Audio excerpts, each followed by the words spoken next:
जय हिंद दोस्तों, मैं दीपक सर आप सभी को आइडियल स्टडी पॉइंट में स्वागत करता हूं। मैं आप सभी के बीच लेकर आ गया हूं क्लास 10th के लिए एनसीईआरटी मैथ का चैप्टर नंबर 6 त्रिभुज यानी कि ट्रायंगल। ठीक है, इसमें हम आपको सिखाने वाले हैं बेसिक कंसेप्ट। इसका बेसिक कंसेप्ट क्या है? अगर आप बेसिक कंसेप्ट जान जाएंगे तो बहुत सारा क्वेश्चन एक्सरसाइज का खुद बना लेंगे। ठीक है, तो देखिए हम बेसिक कंसेप्ट कितना इजी तरीके से बताते हैं। तो सबसे पहले हम बात करते हैं त्रिभुज की। किसकी? त्रिभुज। तो त्रिभुज क्या होता है ये जानकारी लेते हैं। तो त्रिभुज क्या होता है आपको पता होगा कि आप पढ़े होंगे कि वह वे आकृतियां जो तीन रेखा खंडों से घिरकर बना हो उसे त्रिभुज कहा जाता है। ठीक है, वह आकृति ऐसे भी लिख सकते हैं कि वह आकृति जो तीन रेखा खंडों से तीन रेखा खंडों से घिर कर बना हो उसे त्रिभुज कहते हैं। त्रिभुज कहते हैं। वह आकृति जो तीन रेखा खंडों से घिर कर बना हो उसे त्रिभुज कहते हैं। ठीक है, जैसे मान लीजिए आपको हम आकृति बना के दिखाते हैं। जैसे ये देखिए तीन रेखा खंडों से घिर कर बन गया ना, तो इसका नाम हो गया त्रिभुज। इसका नाम क्या हो गया? त्रिभुज। ये आपका हो गया त्रिभुज। ठीक है ना, तीन रेखा खंडों से जो घिर कर बना है उसे त्रिभुज कहा जाता है। ठीक है, अब आगे बात समझना आपको कि त्रिभुज में क्या क्या होते हैं। तो त्रिभुज में तीन गो कोण होता है।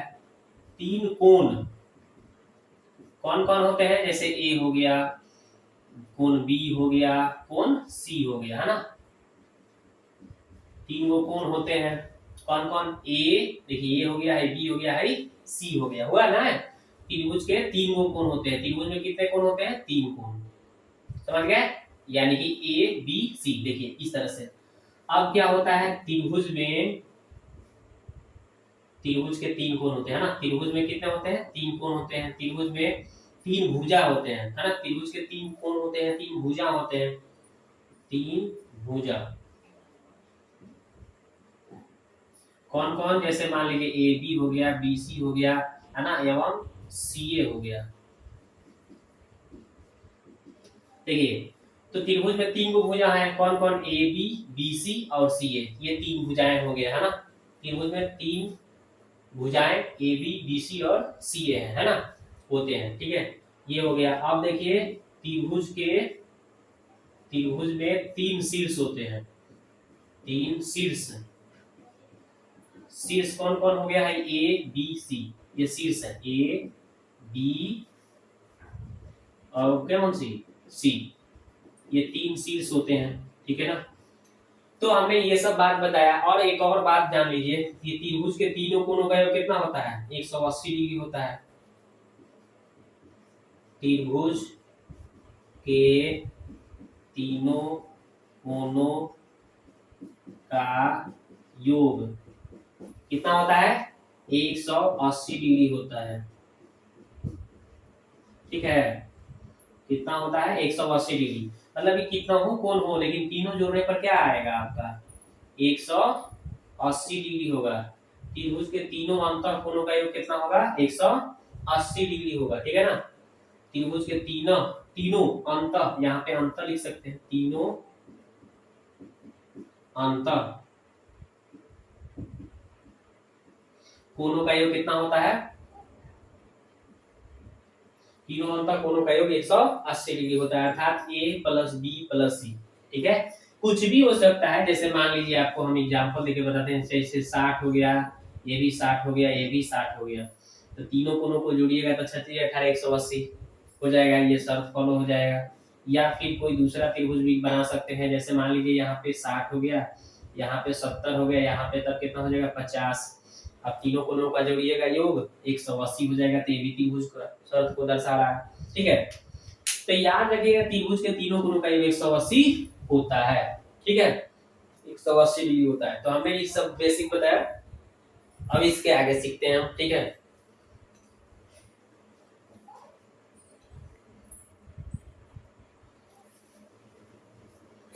तो आप देखिए त्रिभुज के मतलब भुजा के आधार पर त्रिभुज के प्रकार, भुजा के आधार पर त्रिभुज के प्रकार कितने हैं भैया? 3 गो है। कौन कौन? एक है समबाहु त्रिभुज, एक है समद्विबाहु त्रिभुज, एक है विषमबाहु त्रिभुज, ठीक है। तो समबाहु किसको बोलते हैं वो समझते हैं। तो वह त्रिभुज जिसके तीनों भुजाएं आपस में बराबर हो, है ना। वह त्रिभुज जिसके तीनों भुजाएं आपस में बराबर हो, है ना। जिसके तीनों भुजाएं आपस में बराबर हो, है ना। उसे क्या कहते हैं? उसे समबाहु त्रिभुज कहते हैं,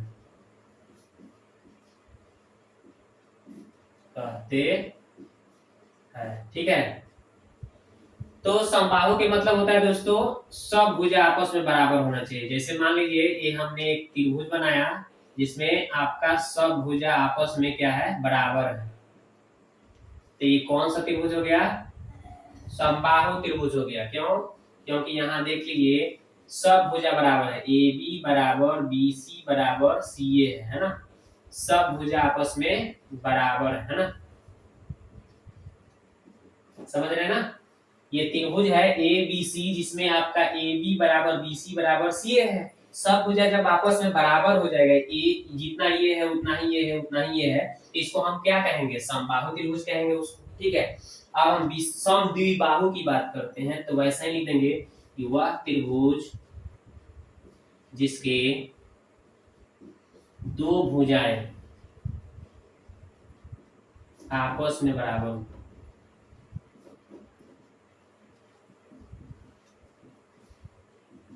उसे क्या कहते हैं? समद्विबाहु त्रिभुज कहते हैं। समद्विबाहु त्रिभुज कहते हैं, ठीक है। जैसे आपको दिखा दें समद्विबाहु के मतलब होता है दो भुजा आपस में बराबर, जैसे ये भुजा आपस में बराबर हो गया, ठीक है। तो इसको हम समद्विबाहु कहेंगे। दो भुजा आपस में बराबर, लेकिन ये तीसरा बराबर नहीं है, ये अलग है, ठीक है ना। तो ये आपका समद्विबाहु त्रिभुज हो गया। तो यहाँ पे अगर आप लिखना चाहेंगे तो देखिए ए बी बराबर बी सी है, मतलब ए बी बराबर क्या हो रहा है? बी सी हो रहा है, लेकिन आपका सी ए नॉट इक्वल टू है ना, मतलब तीसरा भुजा बराबर नहीं है। तो ये कौन सा हो गया? आपका समद्विबाहु त्रिभुज है, समझ गया ना। अब देखते हैं विषमबाहु त्रिभुज। तो इसी तरह से लिख देना है कि वह त्रिभुज जिसके तीनों भुजाएं बराबर नहीं हो, आपस में बराबर नहीं हो,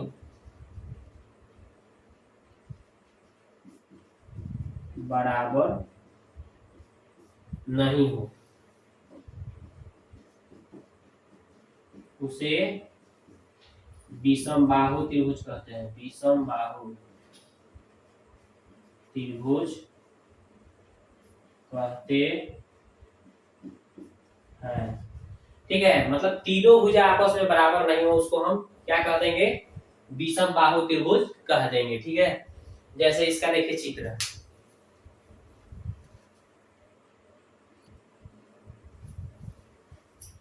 तो देखिए इसमें हम विषमबाहु की परिभाषा भी लिख दिए और चित्र भी बना दिए कि वह त्रिभुज जिनके तीनों भुजाएं आपस में बराबर ना हो उसको विषमबाहु त्रिभुज कहा जाता है।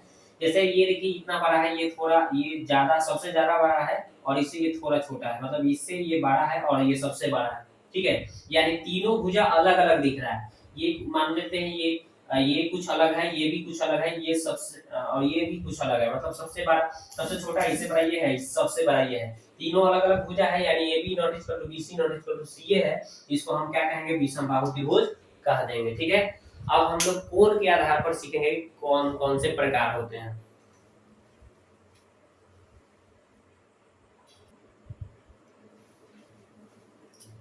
तो आप देखिए दोस्तों कोण के आधार पर त्रिभुज के प्रकार, तो कोण के आधार पर त्रिभुज के प्रकार के कौन कौन सा है, तो ये भी 3 प्रकार के होते हैं। कौन कौन, तो एक होता है समकोण त्रिभुज, ठीक है। तो समकोण किसको कहेंगे, तो वह त्रिभुज जिसका एक कोण समकोण हो, मतलब 90 डिग्री हो, ठीक है। एक कोण समकोण हो मतलब 90 डिग्री हो, उसको समकोण त्रिभुज कहेंगे हम, ठीक है। जैसे देखिए यहाँ पे एक कोण 90 डिग्री है ना, ये हो गया आपका समकोण त्रिभुज, ठीक है। यहाँ पे बी क्या है, 90 डिग्री है। न्यून कोण त्रिभुज किसको बोलते हैं, तो वह त्रिभुज जिसका प्रत्येक कोण न्यून कोण हो, प्रत्येक कोण न्यून कोण मतलब प्रत्येक 90 से कम का हो, उसको हम न्यून कोण त्रिभुज कह देंगे, ठीक है। 90 से प्रत्येक क्या हो, कम हो, उसको न्यून कोण त्रिभुज। जैसे देखिए 60-60 का है, ये सब 90 से कम है। इसमें देखिए 50, 60, 70 ये सब 90 से कम है, तो ये न्यून कोण त्रिभुज हो गया, ये न्यून कोण त्रिभुज हो गया, ठीक है। अब देखते हैं अधिक कोण त्रिभुज। तो वह त्रिभुज जिसका एक कोण अधिक कोण हो, अधिक कोण मतलब कि 90 से ज्यादा और 180 से कम हो, ठीक है, तो उसको हम अधिक कोण त्रिभुज कहेंगे, ठीक है। तो देखिए इसमें हम एक कोण को ज्यादा लिए हैं, 90 से ज्यादा, और 180 से कम यानी 120 ले लिए हैं, तो ये आपका क्या हो गया, अधिक कोण त्रिभुज हो गया, ठीक है। तो अब हम आगे बढ़ते हैं।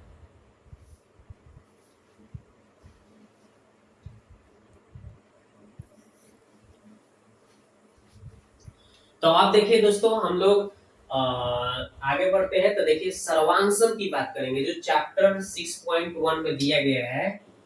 6.1 चैप्टर में आपका दिया है क्या, सर्वांशम की बात की गई है कि सर्वांशम किसको कहेंगे, ठीक है।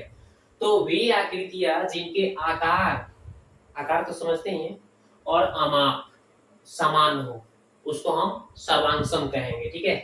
मतलब जिसका आकार, मतलब कि जैसे त्रिभुज का आकार का है, ये भी त्रिभुज का आकार का है, ठीक है। ये नहीं कि हाँ एक त्रिभुज ले लिया और एक वृत्त ले लिया, तो वो तो आपका सर्वांशम है ही नहीं। जैसे कोई बोल दिया कि एक त्रिभुज हमने बना दिया और यहाँ पे एक वृत्त बना दिया, तो ये क्या है, सर्वांशम नहीं है। दोनों आकार दोनों अलग अलग आ गया ना, एक वृत्त हो गया तो एक त्रिभुज हो गया, तो वो सर्वांशम नहीं है, ठीक है। तो वैसे त्रिभुज जिसका आकार और अमाप दोनों बराबर हो, तो आकार दोनों बराबर होना चाहिए, दोनों का आकार, जैसे त्रिभुज का आकार का है, त्रिभुज का आकार होना चाहिए, और अमाप के मतलब उसका माप बराबर होना चाहिए, मापने पर दोनों ये जितना है उतना ही ये होना चाहिए। मतलब ये त्रिभुज इस त्रिभुज को जाकर अगर ये त्रिभुज उठाते हैं और इस पर रखते हैं, तो एक ही त्रिभुज दिखना चाहिए, मतलब इस जितना ये त्रिभुज है उतना ही ये होना चाहिए। इसको इसके ऊपर ढकने पर भी इसको पूरा पूरी ढक दे, ठीक है, ये त्रिभुज इसके ऊपर रखने पर एक ही त्रिभुज दिखे, मतलब पूरा पूरी इसको ढक देता है, ठीक है ना, उसको हम सर्वांशम कहेंगे। तो ये दोनों क्या हो गया, सर्वांशम आकृति हो गया, समझ गए। ये दोनों भी जैसे वर्ग हमने बनाया, तो वर्ग भी क्या है, एक सर्वांशम आकृति हो गया। कैसे, क्योंकि ये जितना बड़ा हमने ये बनाया है आकृति, उतना ही बड़ा ये वर्ग है। अगर ये वर्ग उठाते हैं और इस वर्ग पर रखते हैं, ये दोनों एक ही दिखेगा, एक ही दिखेगा, मतलब इसका आकार भी समान है और माप भी बराबर है, तो ये सर्वांशम कहलाएगा, ठीक है। क्योंकि अगर इसको हम उठाते हैं इसके ऊपर रखते हैं तो एक ही दिखाई देगा, आकार भी समान है जिससे वर्गाकार है दोनों, और अमाप भी बराबर, यानी दोनों का मापने पर भी बराबर हो रहा है, तो वो सर्वांशम हो गया, ठीक है। ये देखिए दोनों वृत्त, हमने दो वृत्त बनाया है, दोनों एक सीएम त्रिज्या का बनाया है, मतलब ये वृत्त अगर इसके ऊपर ले जाकर रखते हैं तो हमें एक ही वृत्त दिखाई देगा, सिर्फ एक ही, दो नहीं। और आकार देखिए दोनों का सेम है, वृत्ताकार दोनों हो गया, और माप भी दोनों का बराबर, मतलब ये जितना माप का ये है उतना ही ये माप का है, तो ये भी आपका सर्वांशम हो गया, ठीक है। तो सर्वांशम की बात समझ में आ गया होगा, ठीक है। तो ये बात हो गई। अब देखिए हम सर्वांशम, अब समरूप में आते हैं, ठीक है, समरूप में आते हैं। तो वे आकृतियां जिनके आकार समान हो, आकार तो सेम होना चाहिए, माप बराबर हो चाहे न हो, उससे कोई बात नहीं है, बराबर हो भी सकता है और बराबर नहीं भी हो सकता है, ठीक है, उसको हम समरूप कह देंगे, उसे क्या कहेंगे, समरूप आकृति कहेंगे। ऐसा समरूप है, सर्वांशम को हम समरूप बोल सकते हैं, ये सब समरूप भी कहा जाएगा, सर्वांशम के साथ साथ ये समरूप भी है, ठीक है ना। तो इसी में ये भी ये समरूप हो जाएगा टोटल के टोटल, और ये लेकिन ये समरूप नहीं होगा, ये सब समरूप नहीं होगा, ये सर्वांशम होगा, समरूप भी होगा, ठीक है ना। अगर ये समरूप की बात करते हैं समरूप होगा, लेकिन सर्वांशम नहीं होगा, क्योंकि इसका माप जो है बराबर नहीं है, समझ गए। लेकिन आकार सबका अगर सेम आकार का कोई भी चित्र आ जाता है तो सब समरूप हो जाता है, क्या होता है, समरूप कहलाता है। आकार से आकार एक जैसा होना चाहिए, माप बराबर हो चाहे न हो, कोई बात नहीं। तो देखिए ये वृत्ताकार है, ये भी वृत्ताकार है, ये भी वृत्त का आकार है, ये बड़ा ये छोटा ये छोटा, मतलब एक ही साइज, मतलब एक ही तरह के आकार है। आकार क्या होना चाहिए, समान होना चाहिए, बस इसमें आकार को देखना है, आकार अगर सेम मिल गया समरूप मान देना है, यानी ये वृत्त है, ये भी वृत्त है, ये भी वृत्त है, तो सब वृत्त हो गया। तो इसमें लिखा गया है, यहाँ पे ऑब्जेक्टिव में पूछता है कि सभी वृत्त क्या होते हैं, समरूप होते हैं। तो भरने के लिए आएगा, चाहे ऑप्शन में दिया रहेगा समरूप मार देना है। सभी वृत्त होते हैं तो समरूप होते हैं, ठीक है, पहला।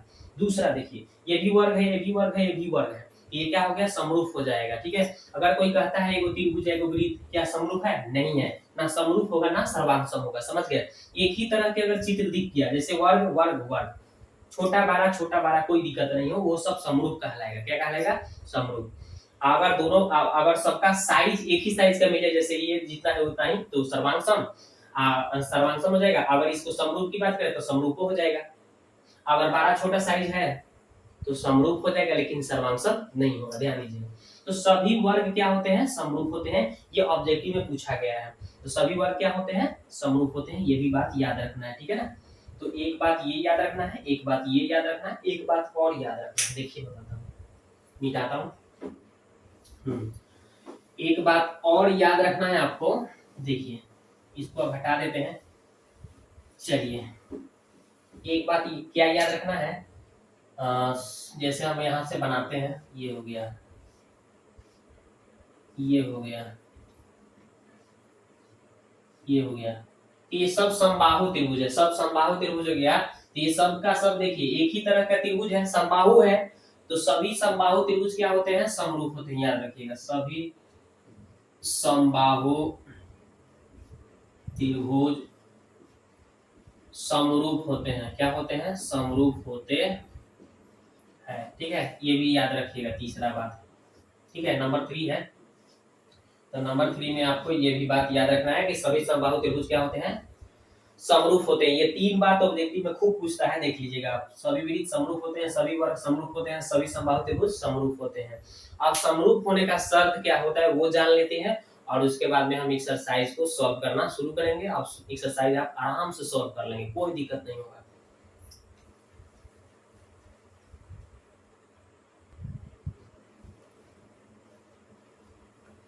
अब देखिए, लास्ट बेसिक कंसेप्ट है कि दो बहुभुज समरूप होते हैं। दो बहुभुज समरूप होते हैं, कब समरूप होते हैं, जब उनके संगत कोण बराबर हो और उनके संगत भुजाएं समानुपाती हो, ठीक है। संगत कोण बराबर होना चाहिए, संगत भुजाएं समानुपाती होगा, तो दोनों त्रिभुज क्या हो जाएंगे, समरूप कहलाएंगे, ठीक है।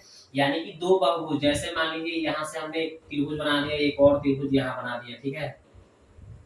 तो इसमें संगत कोण बराबर होना चाहिए, संगत कोण बराबर। जैसे मान लीजिए ये आपका 50 डिग्री है, तो ये भी आपका 50 है, ठीक है, ठीक। अगर ये मान लीजिए 60 है, तो ये भी आपका 60 है, ठीक है। ये अगर मान लीजिए कितना है, 70 है, तो ये भी आपका 70 है। माने संगत कोण सबका बराबर हो गया, संगत कोण सबका बराबर हुआ ना,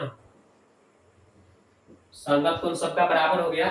और संगत भुजाएं, संगत भुजाएं मतलब ये जो भुजाएं हैं ये वाला इसके, ठीक है ना, एक ही अनुपात के बराबर, मतलब कोण ए बराबर क्या हो गया, कोण पी हो गया, कोण बी बराबर क्या हो गया, कोण क्यू हो गया, है ना, और कोण सी बराबर क्या हो गया, कोण आर हो गया। मतलब ये कोण बराबर हो गया, संगत कोण। और ये पहला बात हो गया। और दूसरा बात बताया गया है कि संगत भुजाएं, यानी ये देखिए ए बी बटा कितना होना चाहिए, पी क्यू, और BC बटा कौन सी, QR,